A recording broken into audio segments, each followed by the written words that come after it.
laju reaksi. Apa itu laju reaksi?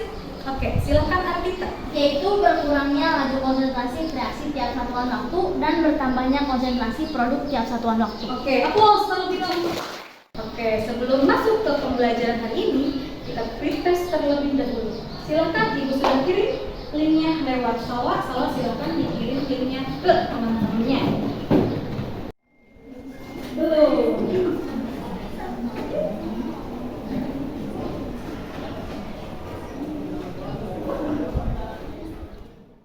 Pembelajaran kita hari ini adalah apa? Faktor-faktor yang mempengaruhi laju reaksi. Tujuan pembelajaran kita hari ini yaitu yang pertama, menjelaskan hubungan teori tumbukan dengan laju reaksi. Selanjutnya, menjelaskan pengaruh konsentrasi pada laju reaksi berdasarkan teori tumbukan. Menjelaskan pengaruh luas permukaan bidang sentuh pada laju reaksi berdasarkan teori tumbukan. Menjelaskan pengaruh suhu pada laju reaksi berdasarkan teori tumbukan. Menjelaskan pengaruh katalis pada laju reaksi berdasarkan teori tumbukan.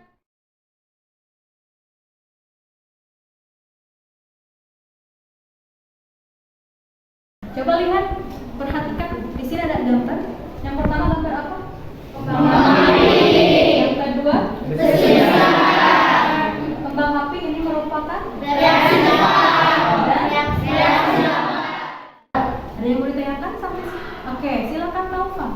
Kenapa yang gambar kembang api memiliki reaksi cepat dan sedangkan kenapa mesin berkarat memiliki reaksi lebih lambat? Oke, kenapa hal itu bisa terjadi? Ada yang mau menjawab? Faktor-faktor yang mempengaruhi laju reaksi. Laju reaksi yang mempengaruhi laju reaksi itu ada berapa? Yang pertama, konsentrasi.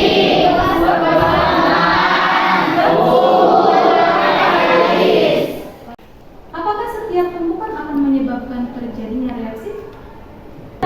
Tumbukan yang menghasilkan reaksi adalah tumbukan efektif. Apa itu tumbukan efektif? Ya, silakan Kaki. Memiliki energi untuk menghentikan ikatan dan memiliki arah atau posisi yang tepat saat bertumbukan. Oke. Jadi tumbukan dengan tumbukan tidak efektif itu tidak akan terjadi reaksi. Sedangkan tumbukan efektif terjadi reaksi. Oke, paham? Energi aktivasi itu apa? Yo, Nadila.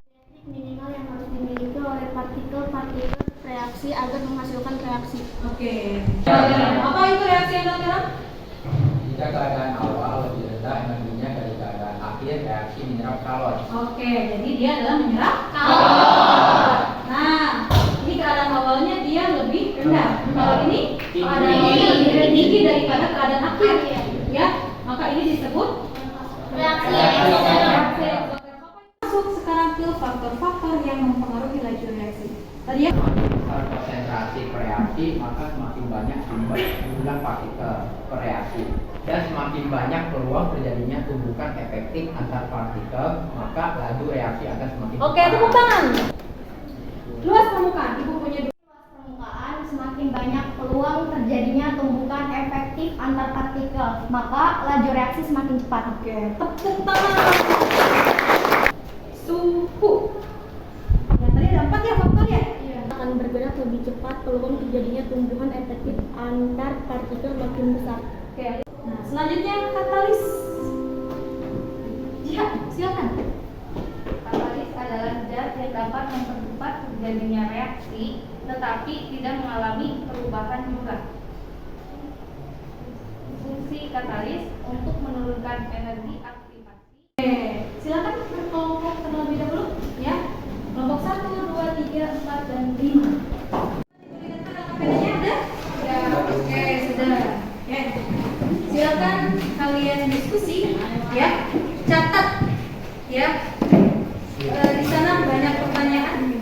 Silakan catat, berdiskusi, berkelompok, dan cari sumbernya di bahan ajar yang sudah Ibu kasih, ya. Sudah dibagikan kan? Bagikan. Oke, silakan boleh di internet juga boleh sebanyak-banyaknya. Silakan diisi Ibu kasih.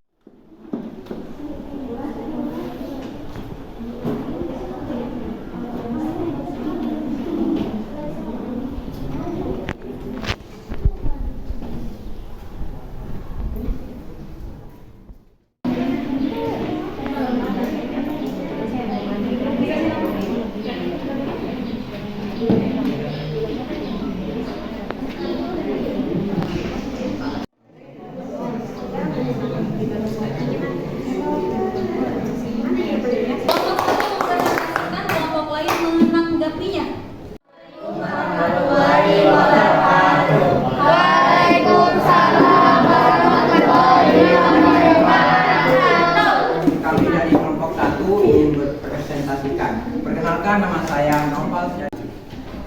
Yang wacana pertama ada obat mah. Dan untuk obat mah itu bongkahan besar dan juga ada yang berupa serbuk. Nah, mana yang lebih cepat bereaksi? Nah, tentu saja yang serbuk. Kenapa? Karena yang serbuk memiliki luas permukaan yang lebih besar, maka itu akan cepat larut ke dalam tubuh. Silakan yang kedua. Jika sebuah kolam renang itu diberikan kaporit, nah, dengan dosis yang tinggi atau yang rendah, jadi lebih cepat mana reaksi, yang tinggi atau yang rendah? Nah, yang cepat reaksi itu adalah yang tinggi karena menggunakan kaporit. Bagaimana luas permukaan bidang sentuh dapat mempengaruhi laju reaksi berdasarkan teori tumbukan. Semakin luas permukaan, semakin banyak peluang terjadinya tumbukan efektif antar partikel, maka laju reaksi semakin cepat. Cara kedua, nama saya kaporit akan lebih cepat bereaksi jika konsentrasinya lebih banyak. Ikan akan cepat bereaksi ketika efektif. 2. Jelaskan apa saja syarat tumpukan efektif bisa terjadi. 1. Memiliki energi yang cukup menentukan ikatan. 2. Memiliki arah atau posisi yang tepat saat bertumbukan.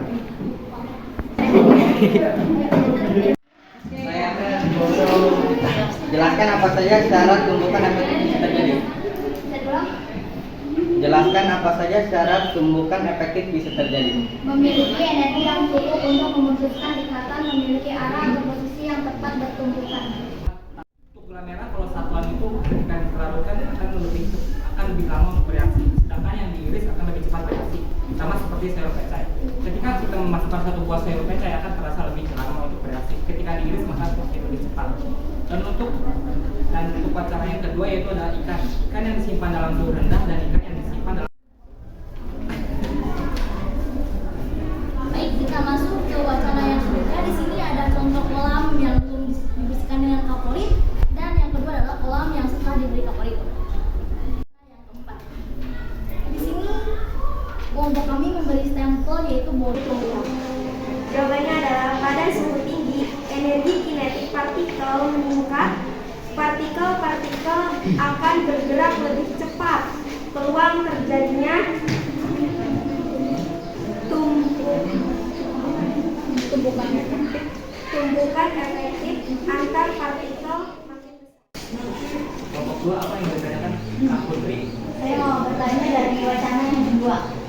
Selain ikan, apalagi sih contoh dari laju reaksi suhu? Masukkan atau ini ke dalam kulkas. Untuk kalau misalnya suhunya rendah akan menjadi kalau tinggi berarti menjadi biasa. Karena yang biasa dari mulai 18 sampai ke dalam. Jadi jadinya ini sudah terjawab. Kita disimpan di suhu kamar di sini.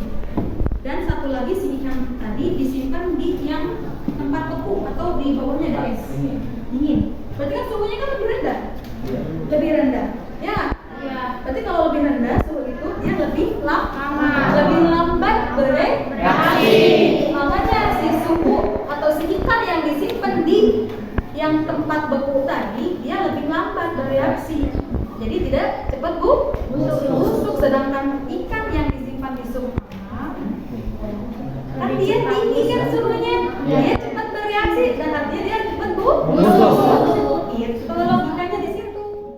Buat kesimpulan ya. Kesimpulan pembelajaran kita hari ini tadi itu tentang apa? Faktor yang mempengaruhi laju reaksi.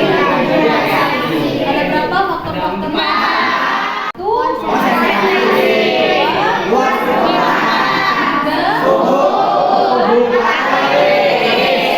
Pengen dengar, coba kalau misalnya kesimpulannya coba sebutkan. Untuk kelompok 5 apa saja kesimpulannya? Kesimpulan dari konsentrasi yaitu jadi semakin besar konsentrasi reaksi, semakin banyak jumlah partikel reaksi. Jadi semakin banyak peluang terjadinya tumbukan efektif antar partikel, maka laju reaksi semakin cepat. Kemudian luas permukaan. Semakin luas permukaan, semakin banyak peluang terjadinya tumbukan efektif antar partikel, maka laju reaksi semakin cepat. Kemudian kesimpulan dari pada suhu tinggi, energi kinetik partikel meningkat. Partikel-partikel akan bergerak lebih cepat, peluang terjadinya tumbukan efektif antar partikel makin besar, maka laju reaksi semakin cepat.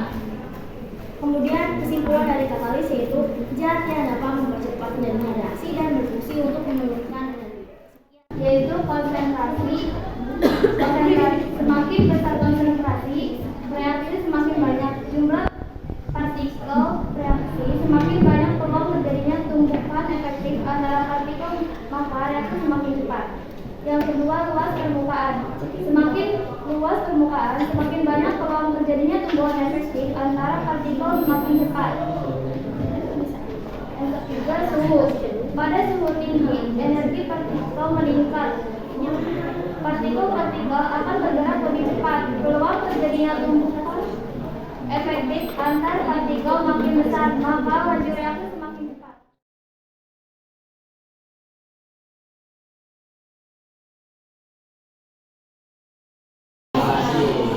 Oke, bagaimana pembelajaran kita hari ini? Seru, Bu.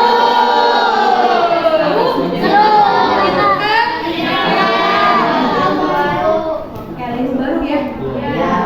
Besi kalau misalnya kita simpen tuh kayak itu di ruang terbuka sama besi yang tertutup. Kalau besi yang ada di dalam rumah sama yang di ruang terbuka itu lebih cepat mana tuh yang berkarat? Kan? Karena dia kena angin, kena panas, kena hujan. Dan kita selesai sih, dibuka HP-nya.